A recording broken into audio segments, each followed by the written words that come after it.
দোস্ত আমরা কই আছি বলো তো?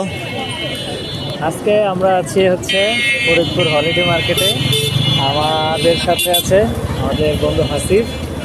আর আমরা এখানে আসার পরে অনেক কিছুই দেখতে পাইলাম, তবে এখানে ইন্টারেস্টিং যে পার্টগুলো আমরা দেখতে পাইছি সেগুলা হয়তো কিছু বলা যাবে, কিন্তু আরও ইন্টারেস্টিং কিছু জিনিস আছে যেটা আমাদের হাসিফ বলতে পারবে। হাসিফ আমাদের বলো এই জিনিসগুলো কী কী আছে বলো। আসলে মানে এরকম একটা মার্কেট আসলে হওয়ার দরকার ছিল ফরিদপুরে, যেটা আসলে সবার দাবি ছিল। শেষমেশ জেলা প্রশাসক উদ্যোগে এই মেলাটা আয়োজন করছে, বা প্রতি শুক্রবারে যেটা হয়। এখানে শুধু হস্তশিল্প এমন না, বুটিক্স থেকে শুরু করে ফুড আইটেম, ফাস্টফুড আইটেম, হ্যাঁ আরও অনেক মানে অনলাইন পেজের কিছু উদ্যোক্তা, ক্ষুদ্র উদ্যোক্তা অনেকে আসছে।